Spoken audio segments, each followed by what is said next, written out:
recording. So, yes, we are on. So, who are you, and tell me your full name and where you are. What's your little bit of your history? Okay, my name's David Goodner, and I'm a member of the Des Moines Catholic Worker community in Des Moines, Iowa, and I've been there for about 3 months. Just graduated college and moved in. Cool, great. And where were you before that?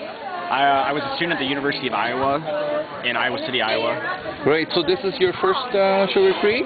Yeah, this is my first Sugar Creek retreat. How does it feel? I'm really enjoying the energy of everyone being together, seeing this many people coming together in common cause, and just really enjoying the nice weather too. Yeah, isn't it awesome? Yeah. So, how long? What's your plan with the Catholic Worker now? Are you planning to stay Indefinitely. Really? Yeah. You're in love? Yeah. You're totally in love? That's yeah. great. Yeah, I'm really wow. enjoying myself. Yeah. I would say I would 3 to 5 years or longer. All right. Great. And you're working in Des Moines as well, then? Yeah, I work for. I do have a day job. Full time? Yep, full time. Wow. Yeah. How about that? Wow, that's great. So, what are 2 or 3 of your favorite things at Sugar Creek so far? Besides all the great friends and the joy and the fun and.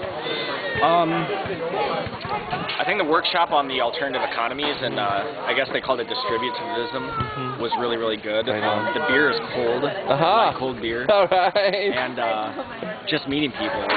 Right on. Basically everything you said, yeah. Great, awesome, man. It's good to network with people. It's good to meet like-minded folks. And you really see how large the movement is when you have 150 people from 27 other different communities here. Yeah, absolutely. Yeah, it's a great way to connect. Yep. So, and where do you see, how do you see, I mean, I know you have a very wide range political perspective, and how does the Catholic Worker fit in that grand picture of what you have been exposed to and the whole world? Yeah, sure. Well, I think that the Catholic Worker movement is incredibly important now because the liberal democratic style of democracy that we practice, combined with the economic system of capitalism, has left a lot of gaping holes in people's safety net. And the Catholic Worker right now is kind of propping up the social safety net that the government should be doing. Yeah. And so I see that essential service as being really important. But what I also see is that we're also trying to attack the systems that cause that poverty in the first place. And as far as a small scale, like if you look at the houses of hospitality and you look at the farmers' communes, I think that provides a small scale alternative that could really make a difference in the world. I mean, if we're going to transition into something sustainable, it's going to be growing your own food. It's going to be hopefully growing enough food that you can give some away to people who aren't as fortunate.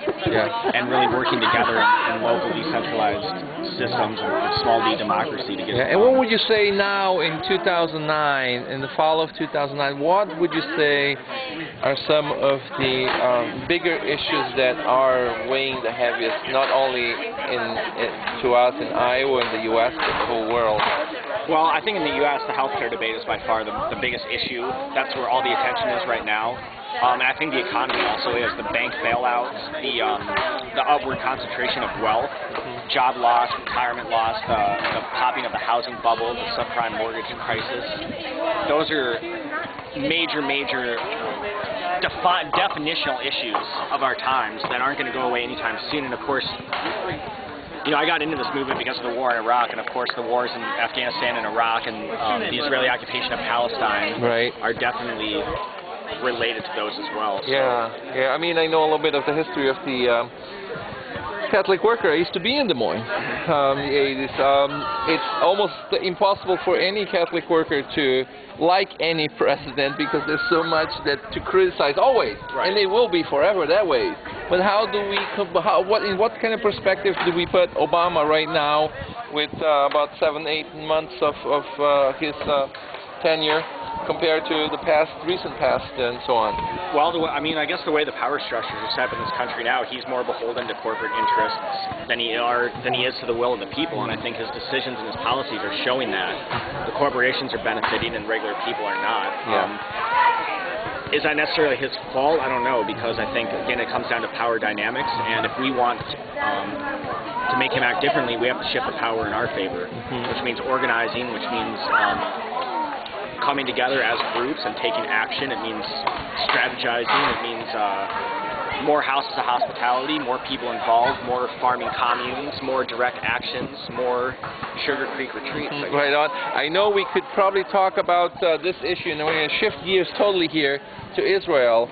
You could talk lengthy at this because I know you've had a lot of exposure, experience, and involvement in many issues related. Okay. But how do you see, I mean, that whole issue in a very short, like 1 minute? I think Israel is our proxy in the Middle East. We want to be in the Middle East because we're dependent on oil and natural gas for our economy. It's a national security interest because of our capitalist, energy-intensive economy.